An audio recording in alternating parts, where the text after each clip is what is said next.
Ok. Então, iniciando nossa aula, vamos falar hoje da classificação das fontes de energia de renováveis, né? Especificamente, vamos falar nessas 2 semanas finais das fontes hidráulica, de biomassa, solar, eólica e geotérmica, tá? Então, nessa imagem que eu já mostrei para vocês, na aula anterior, nós temos uma separação em energias renováveis e energias não renováveis. O que classifica uma energia ser renovável ou não renovável? Vamos falar primeiro das não renováveis, tá? O petróleo não é algo natural. Gás natural, como o próprio nome diz, carvão mineral, não são fontes naturais? Sim ou não?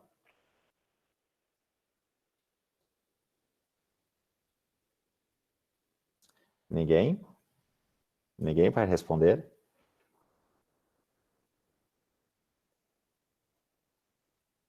Pode abrir o microfone para falar também, pessoal, tá? Muito bem. Sim, petróleo, derivados, carvão mineral, gás natural são todos naturais, assim como as fontes nucleares, isso é tudo natural, né? Mas como assim não é renovável? Como que essas fontes são classificadas como não renováveis?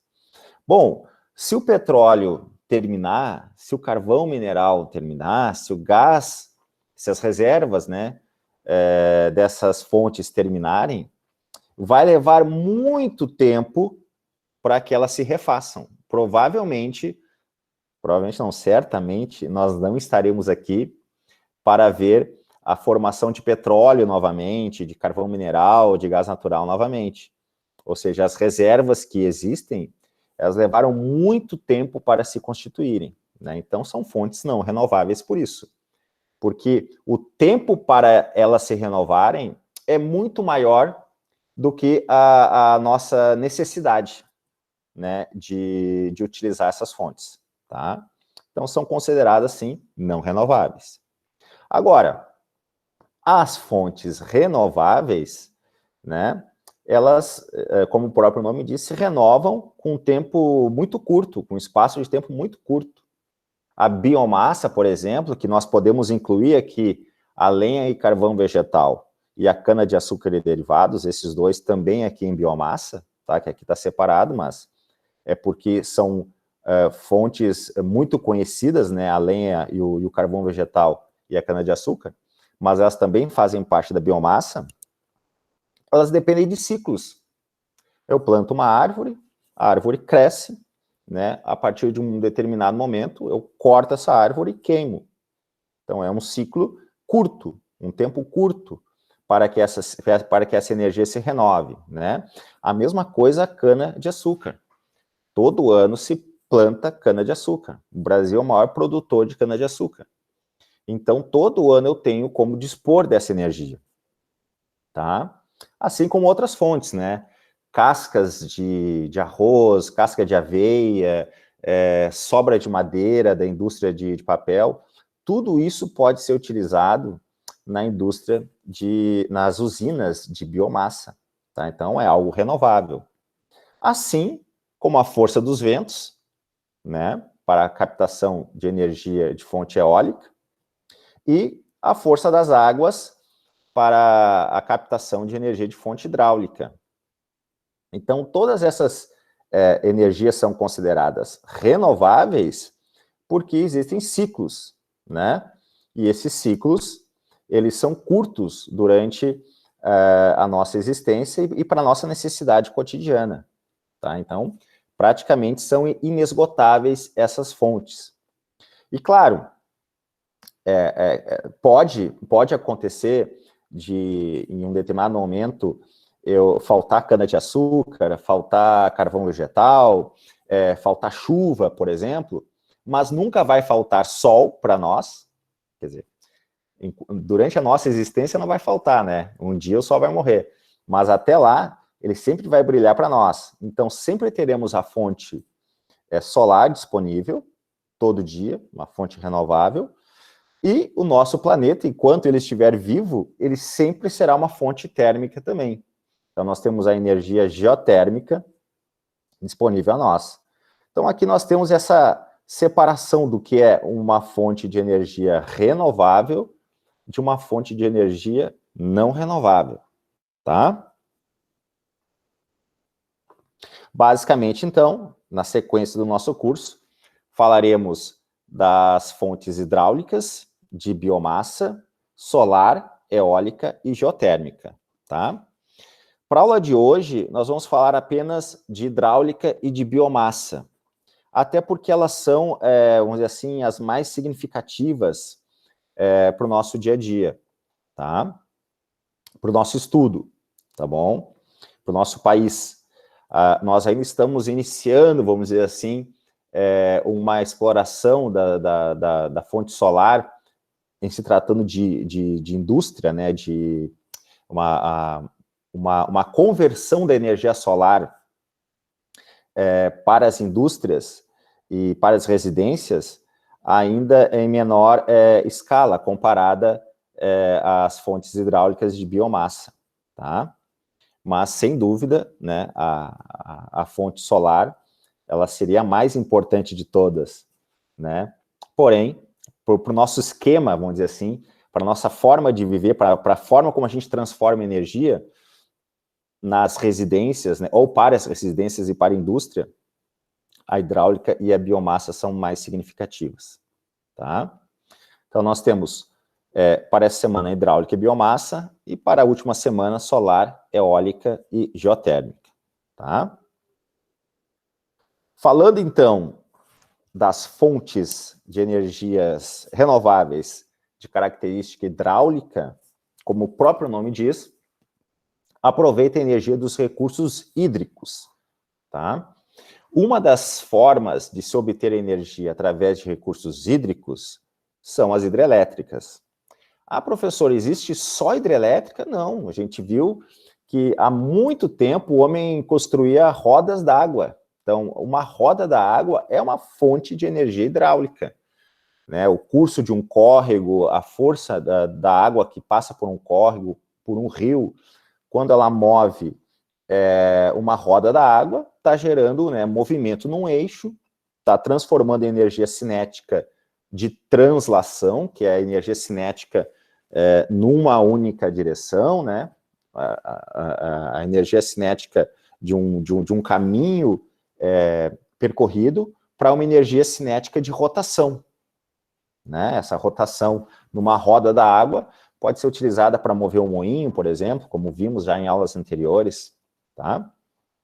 Só que, claro, quando a gente fala de hidrelétricas, estão falando de algo gigantesco, faraônico, né? É uma obra muito grande, vocês podem perceber pela imagem, né, o volume de água que é deslocado pelo vertedouro, né, nessa imagem, a quantidade de concreto que vocês podem imaginar que foi utilizado para a construção dessa barragem, né?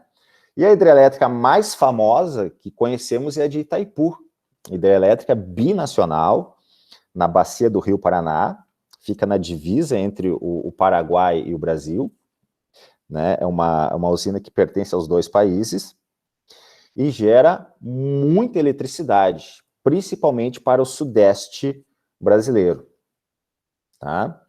Outra hidrelétrica que eu gostaria de citar é uma que gerou muita polêmica agora em anos recentes, que é a de Belo Monte, que fica no Pará, né?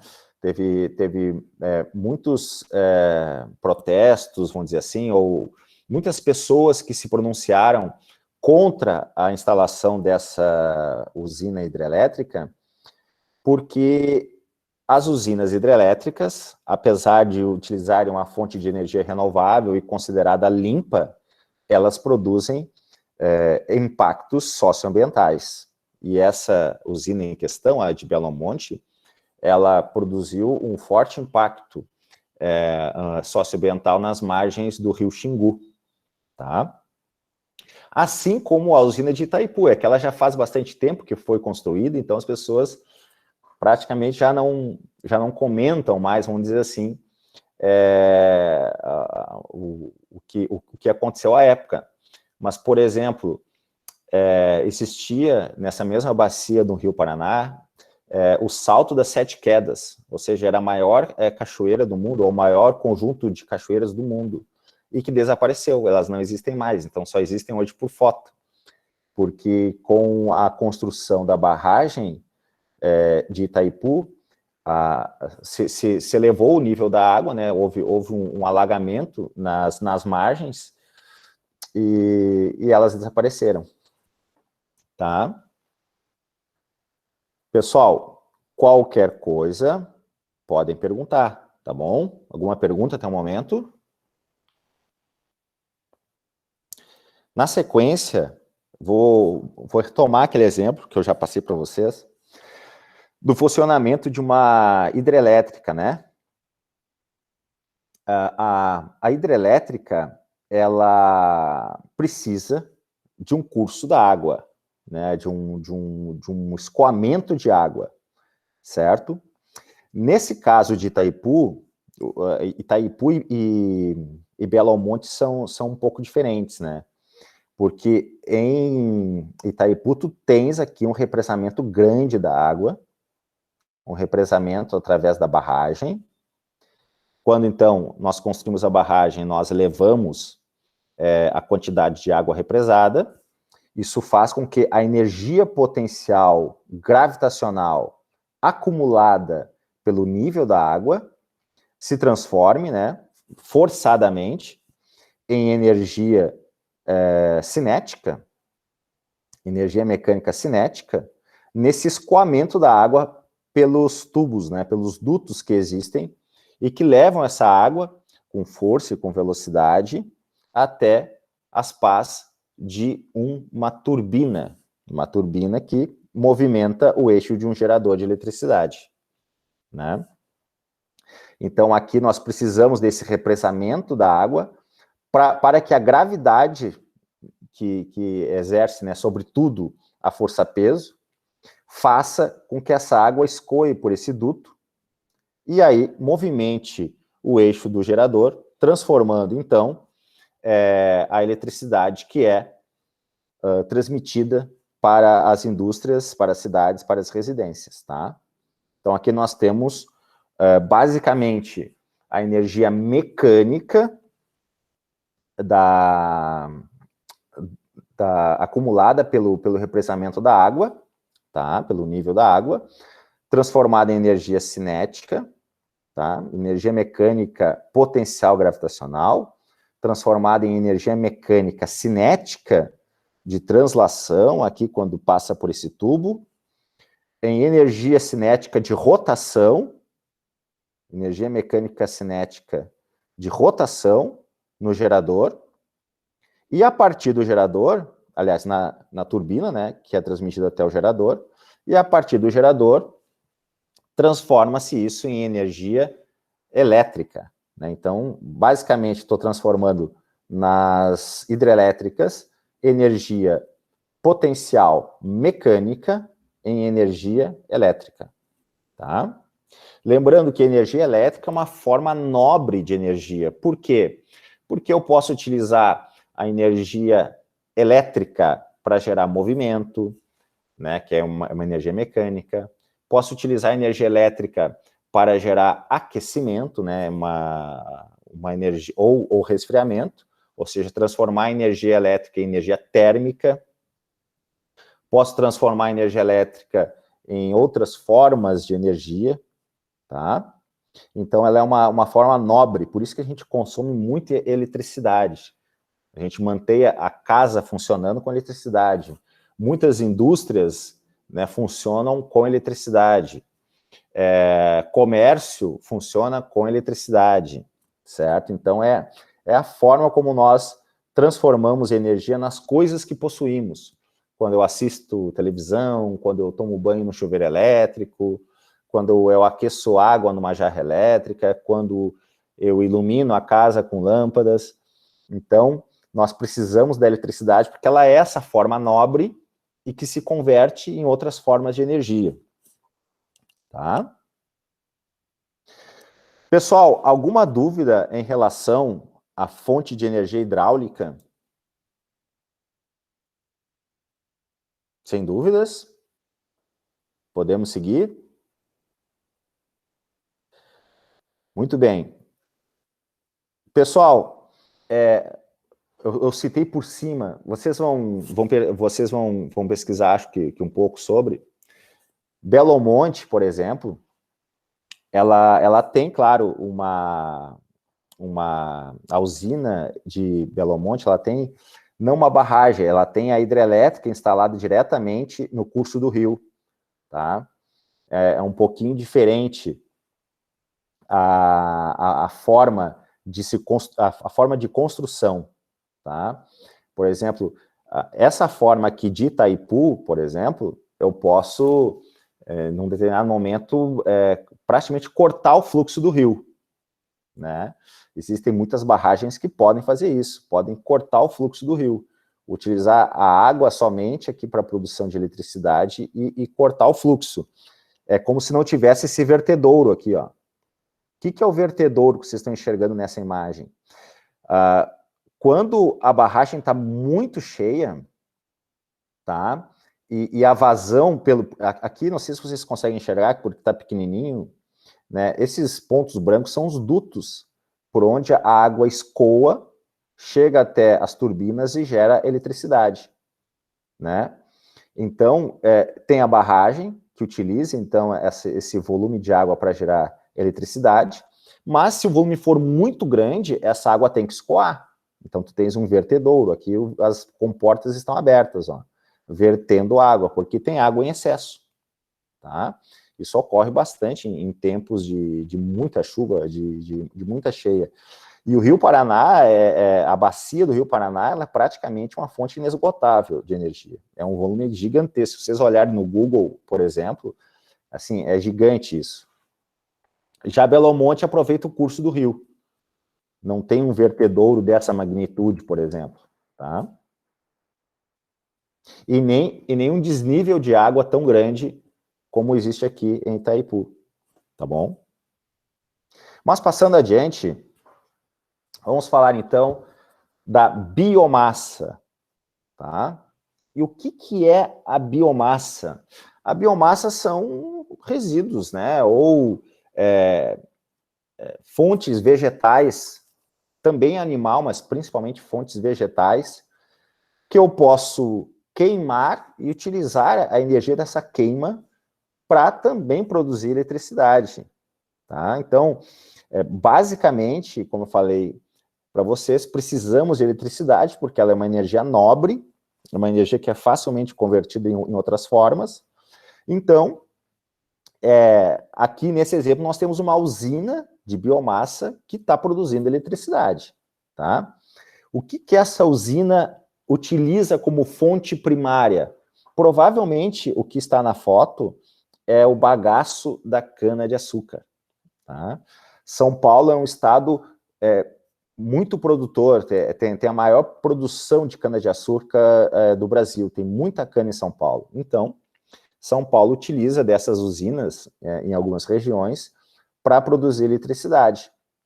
Queima-se o bagaço da cana, e vocês podem pensar qual que é a fonte de algo que está queimando, né? Bom, seja lenha, seja resíduo de madeira, cascas, bagaço de cana, tudo isso é uma fonte química, é um combustível, né? Então, quando eu estou queimando o bagaço da cana, eu estou transformando uma fonte química, durante a combustão, em energia térmica. Concorda comigo? Tá? Então, nós temos aqui, ó, as fontes primárias se deslocando pela esteira, né, nesse esquema. Ok? Essa fonte pode ser madeira, casca de madeira, casca de arroz, casca de aveia, bagaço de cana. Geralmente, o que se usa mais é bagaço de cana, né, no Brasil. Isso é levado para uma fornalha, Isso queima. Então, eu estou transformando a energia química presente nesse combustível, né? Energia química presente nesse combustível em energia térmica, tá? Energia térmica. O que esse forno faz? Ferve a água. A gente já viu isso em aulas anteriores. Ferve a água na caldeira, a água forma o vapor, e esse vapor se desloca com força, com velocidade, com pressão, né? Até uma turbina. Começa por aqui. Até uma turbina.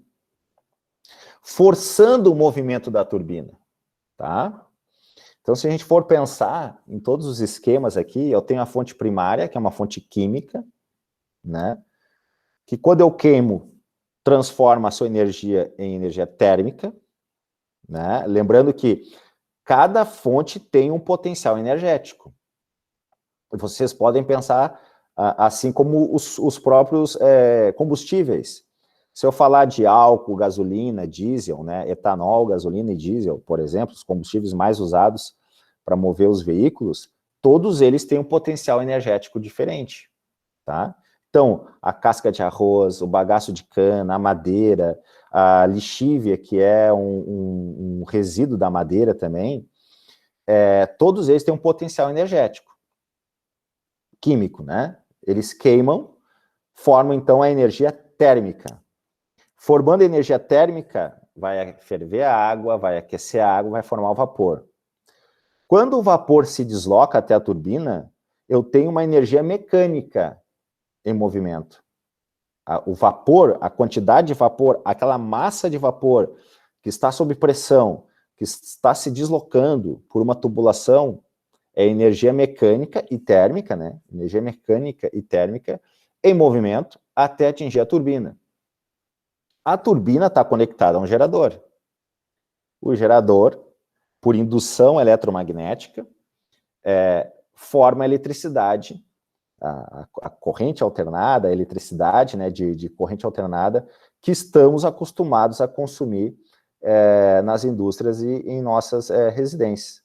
Aqui, por exemplo, mostra todo o caminho simplificado, né? Forma-se o vapor sobe por aqui, escoa até a turbina, passa pela turbina, passa por um sistema de resfriamento, ou seja, o vapor que é gasoso, né?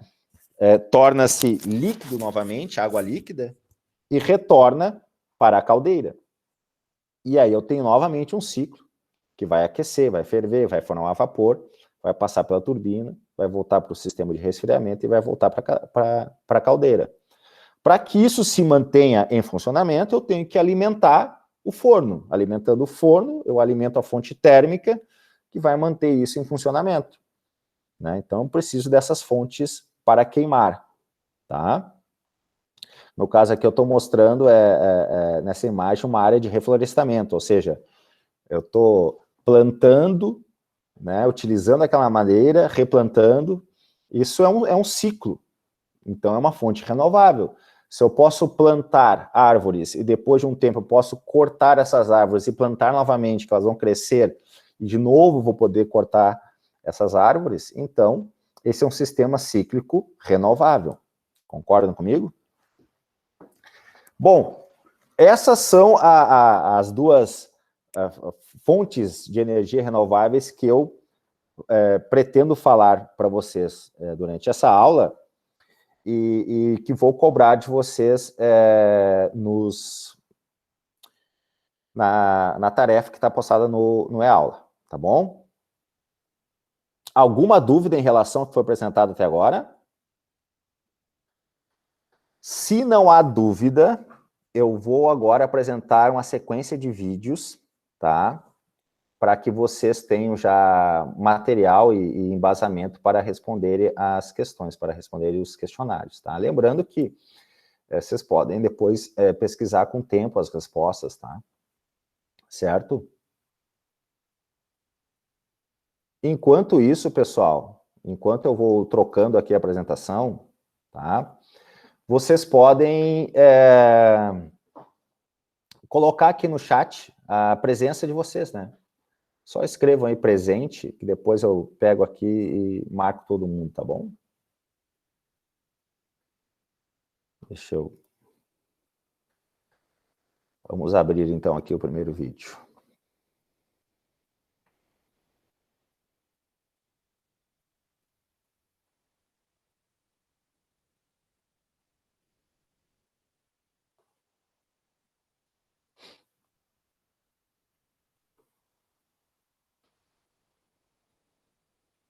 Oi, gente! O Foco Ambiental veio te mostrar como é que funciona a hidrelétrica que mais produz energia no mundo, a Itaipu Binacional. Além disso, a gente vai ver os projetos de compensação ambiental da usina. Agora vamos logo, que Itaipu é imensa.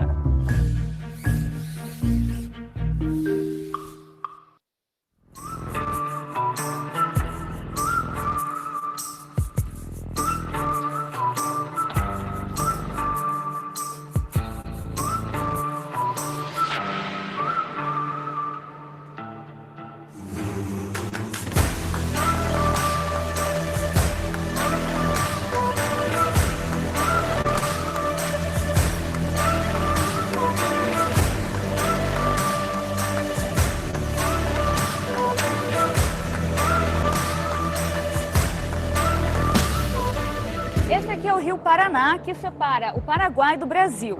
Há 40 anos, essa barragem começou a ser construída para conter e controlar o fluxo do rio. Então, ali atrás tem um reservatório enorme. A barragem é bem comprida, entre as partes de pedra, terra e concreto, tem quase 8 quilômetros de extensão. Para você ter uma ideia, com a quantidade de concreto usado para construir Itaipu, dava para fazer 210 estádios do Maracanã.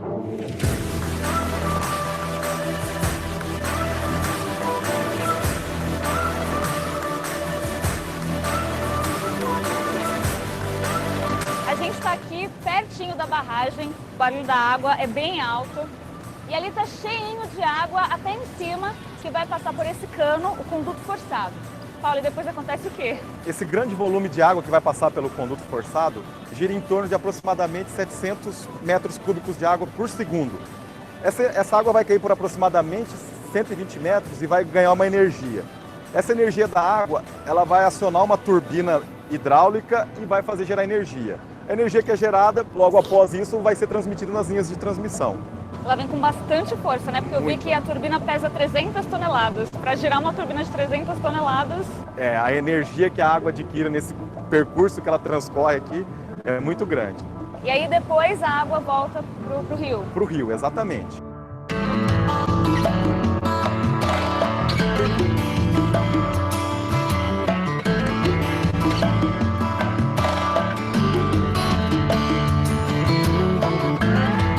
A gente veio agora para cima da barragem, que tem uma altura equivalente a um prédio de 65 andares. Para cá é o reservatório, que é bem grande, maior até do que a cidade de São Paulo, para vocês terem uma ideia. E do lado de lá, o Rio Paraná segue seu curso. Ô Paulo, o que é feita com a energia que é produzida aqui? A energia que é produzida aqui alimenta os nossos dois países, que são os donos da Itaipu. Alimenta parte do Paraguai e parte do Brasil, tá? Então, aproximadamente 17% do mercado brasileiro é alimentado pela energia gerada pela Itaipu. E no mercado paraguaio esse valor gira em torno de 75% a 80%. E no Brasil essa energia vai para que região? Essa energia vai para o sudeste. Temos linhas de transmissão que saem de Foz do Iguaçu até ser distribuído na casa de cada consumidor. E qual que é a importância da Itaipu para o Brasil? A Itaipu é extremamente importante em vários aspectos, né? Seja por estar produzindo uma energia limpa e renovável, uma energia barata, que a hidrelétrica é energia barata, né? Quando comparada com energia térmica ou outras fontes de geração. O hidrogerador é uma fonte de energia que nós chamamos de flexível. Então eu consigo partir e parar uma máquina como a de Itaipu em 15 minutos esse processo dura. Se você for pegar algumas usinas termoelétricas, chega a demorar 48 horas, 24 horas, todo o processo de partida e parada. Então, esses são os principais aspectos. E em 2016 vocês tiveram um recorde de produção de energia, né? Correto. 103 milhões de mega foi a nossa produção. Essa quantidade de energia seria possível alimentar o planeta Terra inteiro por 2 dias consecutivos. Nossa. Entendeu? A América Latina por 41 dias inteiro.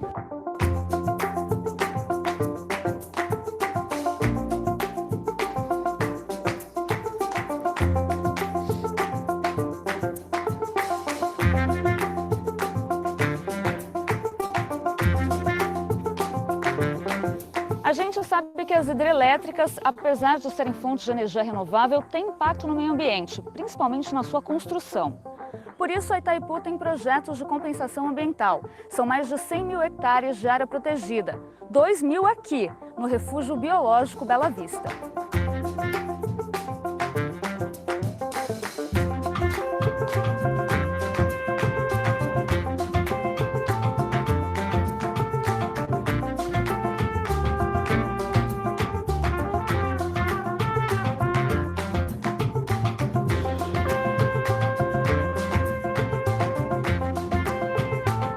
Os carros-chefe da criação de animais aqui do refúgio são as arpias, aves símbolo do estado do Paraná, mas que estão em extinção aqui no sul do país.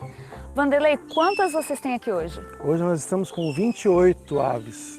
A gente vê essa grade, né, os animais lá dentro, dá uma sensação meio ruim, até de exploração animal, mas não é esse o objetivo, né? É a função do zoológico, do criadouro, de todas as instituições que trabalham com conservação, visualizar que o animal ele está melhor na natureza, é o seu local. E ele está no cativeiro porque a convivência com o homem em algum momento não permitiu que ele se mantivesse mais na natureza. E a nossa experiência, a nossa visão de futuro é que se esse animal não puder voltar para a natureza, e por isso o conceito de população de segurança, é que pelo menos seus descendentes possam. Primeiro você precisa determinar se existem áreas disponíveis, se existem alimento disponível nessas áreas. Nós precisamos também verificar qual é a metodologia de soltura para ter certeza que os animais vão estar adaptados ao ambiente, garantindo a sua sobrevivência, e só aí nós vamos poder constituir uma população viável, porque não é soltar 2, 3, 5 indivíduos, você tem que soltar uma população inteira dentro dessa região para que ela continue viável por muitos e muitos séculos. E se você coloca ele na natureza sem ele ter essas condições, você está fazendo um abandono. E aí a gente pede ajuda. Cuidado para não atropelar um animal, cuidado para não colocar vidros que os pássaros batam e tenham traumas na janela. Cuidado para não tirar filhotes de ninho, porque é isso que faz com que esses bichos venham para cativeiro. E muitas outras coisas. E existem outros animais mantidos aqui que vocês também querem um dia poder mandar para a natureza, né? Com certeza. Como exemplo, nós temos a onça-pintada, que nós tivemos aí depois de 15 anos de tentativa, o primeiro nascimento aqui no refúgio. Nós temos exemplares de anta, que também poderia ser colocada livre em algumas regiões. Existe o cervo do Pantanal, que a gente participa de um programa nacional. Tem o veado bororó, que é um pequeno cervídeo que ocorre principalmente na região oeste do Brasil, também extremamente ameaçado. E existem aí outras possibilidades, aí com alguns psitacídeos. A gente sempre está buscando manter espécies ameaçadas de extinção e que podem no futuro, próximo, mesmo distante, participar de programas de recuperação dessa espécie na natureza. Tá certo, Vanderlei. Parabéns pelo trabalho e muito obrigada pela entrevista.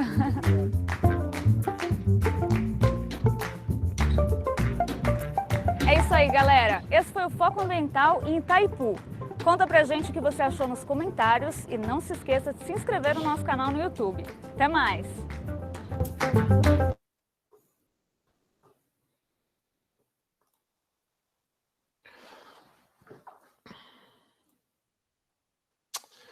Muito bem, pessoal. Como vocês puderam perceber, né, ele teve uma breve explicação da usina.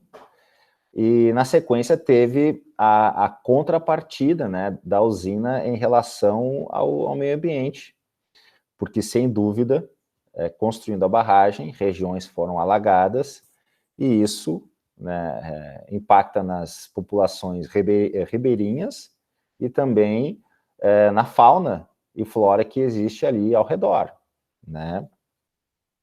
A gente pensa que é só a fauna, mas a flora também. Muitas espécies vegetais deixam de existir quando há essas regiões de alagamento, né? Na sequência, eu vou apresentar para vocês agora, então, um vídeo sobre Belo Monte, né? Que existe toda uma polêmica em cima dessa hidrelétrica que foi construída lá no Pará. tá bom?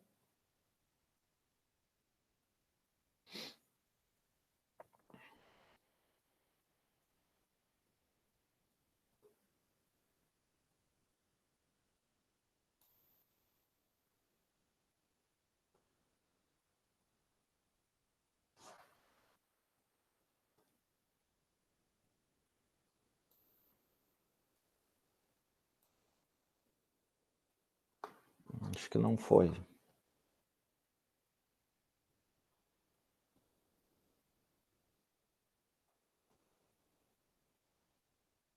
eu ver se vai.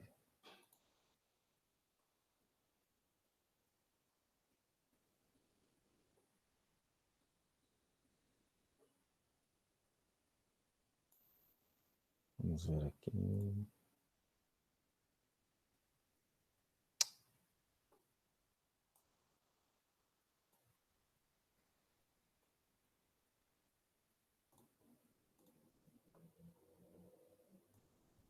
A usina hidrelétrica de Belo Monte, no Pará. Uma obra bilionária marcada por conflitos entre a necessidade energética do Brasil e a conservação do meio ambiente e da vida ribeirinha no Rio Xingu. Este ano, a presidência do IBAMA deu ok para o plano de manejo das águas do rio. Mas o Ministério Público e até um parecer do próprio IBAMA dizem que faltam estudos sobre o impacto na região. A gente nunca teve essa questão de sobe e desce do rio, né? Tem dia que eles enchem aqui de 1 metro, né? E tem dia que seca de 1 metro. Olha, se a pergunta é, Belo Monte faz falta, Belo Monte faz falta. Isso é um fato. Hoje em dia não tem mais aquela fartura que tinha. E o problema é como resolver uma disputa dessa natureza. Infelizmente, você não tem uma solução fácil. O centro de toda a polêmica está aqui atrás da gente. A barragem principal da usina hidrelétrica de Belo Monte. Esse paredão de pedras e concreto divide o Xingu e expõe o conflito entre produção de energia e a sobrevivência humana e ambiental em um dos trechos mais sensíveis do rio. A barragem fica na chamada Volta Grande do Xingu, onde o rio faz um arco de 130 quilômetros de extensão. A região é formada por um labirinto de ilhas, pedrais, florestas alagáveis que abrigam mais de 450 espécies de peixes. Então, a região da Volta Grande, ela é muito particular porque ela abrange o maior sistema de corredeiras da Amazônia, talvez o maior do mundo. Desde 2007, uma portaria do Ministério do Meio Ambiente classifica a Volta Grande como área de importância biológica extremamente alta, sendo prioritárias a conservação e utilização de forma sustentável. São muitas espécies de peixes, plantas, invertebrados aquáticos, insetos, que só existem ali. Isso tem uma importância enorme do ponto de vista da biodiversidade toda da Amazônia. A construção de Belo Monte mudou o fluxo natural de água na região da Volta Grande. A água que desce o Xingu é represada pela barragem principal. Parte dela é desviada para um canal utilizado na geração de energia elétrica. A outra parte é liberada para a região da Volta Grande.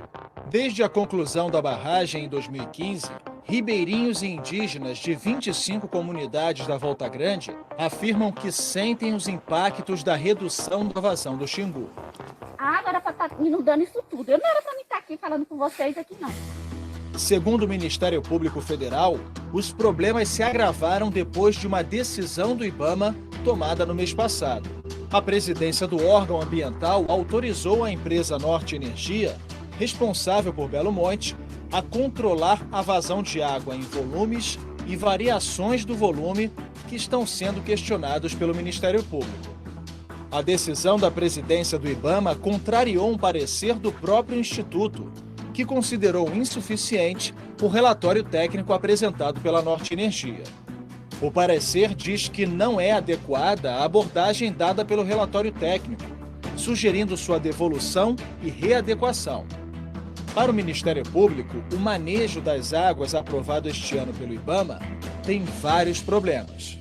A Norte Energia, na operação do sistema, ao invés de manter uma média, manter um fluxo constante de água, ela tem, durante alguns dias, colocado uma quantidade de água muito pequena e concentra, numa última semana do mês, por exemplo, uma quantidade de água muito maior do que essa média, para fazer aí esse equilíbrio matemático. Não apenas não foi observado a quantidade mínima de água, como a própria gestão dessa liberação de águas, ela é danosa em si mesma. A pedido do Ministério Público Federal, um grupo de pesquisadores realizou um parecer técnico que também reprova a gestão do volume das águas do rio Xingu na Volta Grande. Essas mudanças na vazão do rio enganam os peixes e acabam ou aprisionando peixes em lagoas que vão secar, e esses peixes vão morrer rapidamente, depois de poucos dias, ou fazem com que o peixe, ao perceber que a água sobe e desce de uma maneira muito irregular, ele simplesmente não complete o seu ciclo. E os peixes começaram a se preparar para reproduzir, mas eles não conseguiram perceber os sinais ambientais que pode ir, que está na hora. O peixe sumiu mesmo, não tem peixe, não tem. As áreas de floresta onde ocorre a piracema, o período da desova, deveriam estar inundadas nessa época do ano. Josiel diz que desde a construção da barragem, várias espécies não conseguem mais se reproduzir. Todo dia eu vinha aqui, monitorava, olhava ver se tinha peixe aqui, não vi nenhum peixe. Teria que ser discutido à luz dos especialistas, tanto da área de energia, quanto da biodiversidade e das pessoas que moram ali na Volta Grande, que estão sendo diretamente impactadas, para achar um meio termo, né? Porque a partilha que existe hoje ela é muito desequilibrada. O IBAMA aceitou liberar mais água para Belo Monte depois de fechar um acordo com a Norte Energia, que se comprometeu a realizar 16 medidas de compensação socioambientais ao custo de 157 milhões de reais. Dos 16 itens, 13 não são novidades. É muito importante deixar isso claro, porque esses 13 itens já constavam nas obrigações da Norte Energia, algumas delas, inclusive, não cumpridas ou cumpridas de forma ineficiente, como o próprio IBAMA já apontou. A usina de Belo Monte custou 42 bilhões de reais, mais que o dobro do valor previsto. As obras, que duraram 8 anos e obrigaram 10 mil famílias a deixar suas casas, foram marcadas por vários protestos e decisões judiciais que determinavam o cumprimento de medidas de compensação socioambiental. A usina pode gerar mais de 11 mil megawatts de energia, mas, de acordo com especialistas, a média anual cai para 4.500 megawatts e a produção cai ainda mais durante metade do ano, no período da seca no Xingu. Este professor de gestão de energia, que pesquisa Belo Monte, resume assim a eficiência da usina. Tem um carro muito possante na minha garagem, só que eu não tenho combustível para andar com ele durante o ano. Ando só quando eu posso comprar a gasolina. Antes da decisão da presidência do IBAMA, um ofício do Ministério de Minas e Energia, enviado ao Instituto, afirmava que poderá haver redução de geração de energia para o país, produzindo impactos negativos aos consumidores e geradores de energia elétrica. E o Ministério da Economia disse em outra análise que, se os volumes não fossem revistos, isso poderia atrapalhar a necessária retomada do crescimento econômico do país. Belo Monte é a maior usina 100% brasileira e contribui com 12% da geração total de energia elétrica no país. Temos que achar uma forma equilibrada que equilibre os interesses dos ribeirinhos, os interesses socioambientais, os interesses econômicos para esse ano e para os anos futuros. Na Volta Grande do Xingu, Anita Juruna está entre os moradores que passaram a monitorar as variações do rio e exigir sua preservação. Eu espero que eles respeitem um pouco, sabe? Que eles já fizeram o que eles fizeram, né? Mas que respeitem, que deixem do jeito que está, não piorem mais ainda a situação.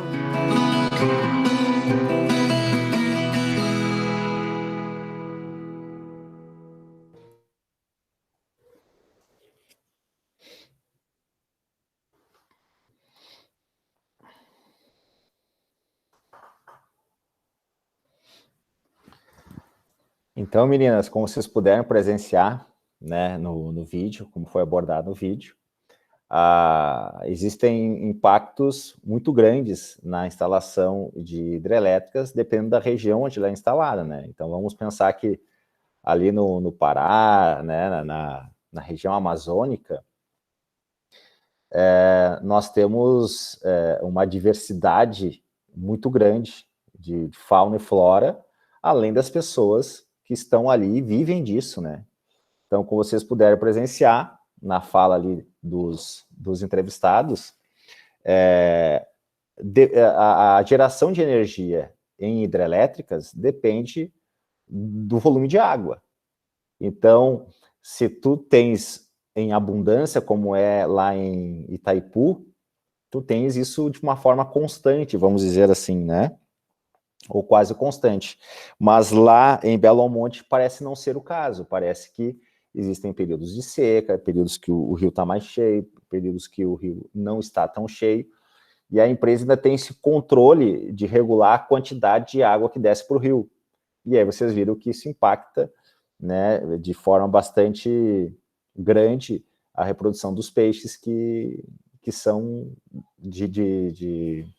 que tem o seu habitat, né, natural lá no rio Xingu, né?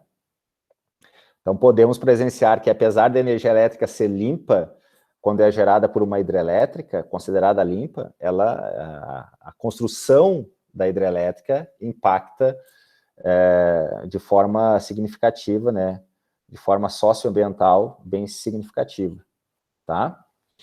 Para nós terminarmos, o último vídeo que eu vou apresentar para vocês, também é curto, também é uma reportagem, é sobre a biomassa, tá? Então, deixa eu buscar ele aqui. Deixa eu ver se ele está...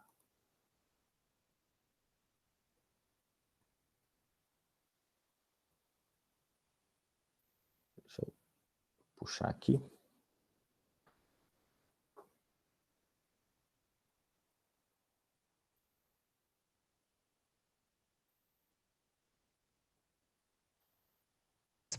Da matriz energética brasileira e hoje é uma das... A biomassa já responde por quase 10% da matriz energética brasileira e hoje é uma das principais linhas de pesquisa no país. E já tem até empresa produzindo a própria energia a partir da casca de arroz e de aveia. É o que você vai ver na coluna Sustentável, agora com André Trigueiro.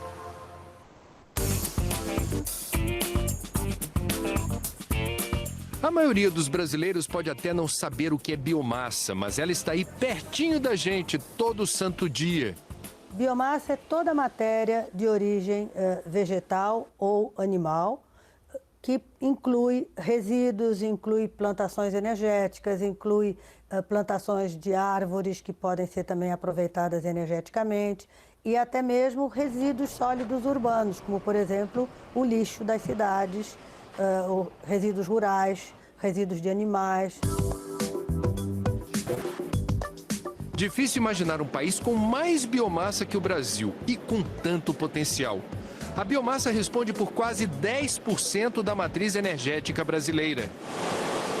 Destaque para o bagaço de cana, resíduos florestais, lixívia, que é um subproduto da indústria papeleira, biogás do lixo e de resíduos agropecuários, casca de arroz, entre outras fontes.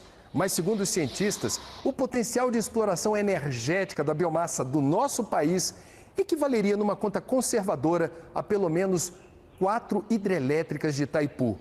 Apenas a queima do bagaço de cana gera 10 mil megawatts. Metade disso é para consumo próprio das usinas, mais ou menos metade é usada para ser exportada para a rede. Mas nós temos um potencial para dobrar essa exportação para a rede, portanto, podemos ter mais de uma Itaipu sendo produzida e sendo injetada na rede. É recente no país a exploração do gás do lixo, como já existe nos 2 principais aterros de São Paulo. O Bandeirantes e o São João já foram desativados, mas continuam gerando aproximadamente 3% de toda a energia elétrica consumida na maior cidade do país.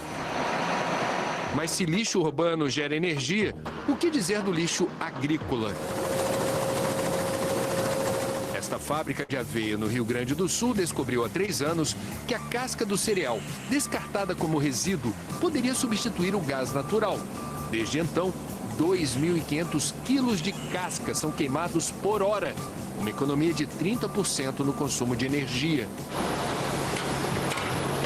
Esta economia, além dos mais de 1000 toneladas de gás de efeito de estufa que nós deixamos de pôr no ambiente, acaba tendo também uma economia real monetária. E este é um bom exemplo em que nós produzimos de uma forma mais limpa e temos também um benefício económico. A matriz da multinacional festeja o feito da filial brasileira. É a primeira unidade deles no mundo que apostou na casca de aveia e se deu bem. E o que vale para a casca de aveia, vale também para a casca de arroz. Esta fábrica na cidade gaúcha de Alegrete recebe todo o arroz produzido num raio de 200 quilômetros. A montanha de grãos que chega aqui tem 2 destinos. O miolo do arroz vira alimento. A casca se transforma em 5 megawatts de energia, o suficiente para abastecer a fábrica inteira e ainda cerca de 14 mil residências. E do processo patenteado pela empresa, saiu ainda um novo produto, a sílica ecológica, usada para engrossar a mistura de concreto e argamassa. Hoje essa sílica é uma realidade da empresa e nós já estamos comercializando em todos os estados da região sul, inclusive no estado de São Paulo. O poder energético da biomassa é tão importante que se tornou uma das principais linhas de pesquisa da Embrapa Bioenergia, em Brasília. Nessa parte do laboratório são guardadas amostras de biomassa que estão sendo investigadas pelos pesquisadores da Embrapa. A gente separou algumas aqui, olha só. Esse aqui é o cavaco de madeira, um resíduo muito comum na indústria de papel e celulose no Brasil. Aqui tem o capim-elefante, que já é fonte de energia na Bahia. Os gaúchos conhecem a casca de arroz queimada vira energia renovável. E aqui é a estrela de todas as biomassas de origem vegetal, o bagaço de cana. O objetivo das pesquisas é abrir novos caminhos no mercado para essas e outras fontes de energia vegetais. Todas as amostras do laboratório são trituradas em máquinas especiais. Depois, esses equipamentos medem o quanto de energia cada uma é capaz de gerar. Os resultados são animadores. Grosso modo falando, a gente poderia, com as tecnologias que temos hoje, talvez ter mais umas 2 ou 3 ou mesmo 4 Itaipu de biomassa. Em uma época em que a energia está tão cara e tão escassa, isso faz diferença. No país do pré-sal não é preciso buscar nem muito fundo nem muito longe, energia limpa e renovável, barata e farta. Basta prestar atenção no que está por aí.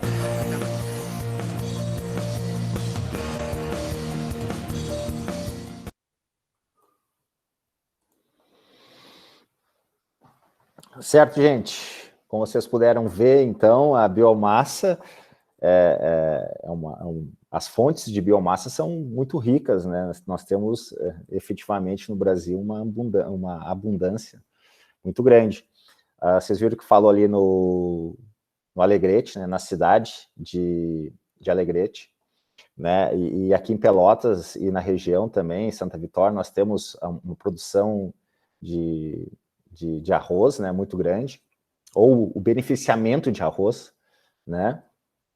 Podemos pensar que poderíamos ter ao nosso redor aqui no Rio Grande do Sul, já que temos tanto arroz produzido, usinas de biomassa que queimam a casca do arroz, como tem lá no Alegrete, e assim como devem existir outras, né, pelo estado.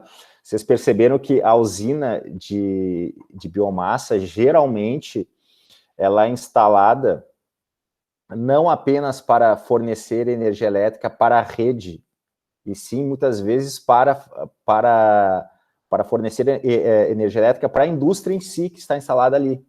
Vamos imaginar que uma indústria que trabalha com a cana-de-açúcar, que transforma cana-de-açúcar em açúcar, ou que transforma cana-de-açúcar em etanol, ela pode aproveitar o bagaço da cana para produzir a própria eletricidade que consome. Então, percebam que dependendo do tamanho da indústria instalada e do que ela está ali produzindo e consumindo como matéria-prima, essa matéria-prima que deixa um resíduo, esse resíduo pode ser aproveitado para fornecer a energia elétrica para a própria indústria. Ali, o que acontece muitas vezes é o seguinte, tu tens ali uma usina de biomassa que produz eletricidade para a indústria que está instalada naquele local, mas produz mais eletricidade do que ela precisa. Então, aquele excedente de eletricidade é exportado, como foi dito no vídeo, para a rede elétrica, né? Então, tu tens como consumir a própria eletricidade que tu produz e exportar o excedente. Né? E é isso que acontece em algumas usinas de biomassa pelo país. Tá? Pessoal, ficou alguma dúvida? Tem mais um vídeo, mas eu não vou passar para vocês, porque já chegamos a 11h05, mas está lá no e-aula, tá? Se vocês quiserem assistir. É um vídeo de 10 minutos, né? Não tem nenhum vídeo muito longo que eu tenha postado para vocês, tá bom? Qualquer dúvida, vocês podem reassistir os vídeos, tá? Essa aula vai ficar gravada também. Eu só vou conseguir disponibilizar ela hoje no final da tarde, tá? Porque eu tenho alguns compromissos, tá bom? Enfim, alguma dúvida, alguma coisa que vocês queiram comentar nesse momento?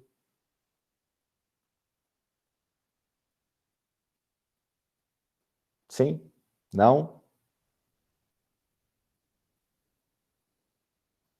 Então, eu vou encerrar a gravação dessa aula, tá?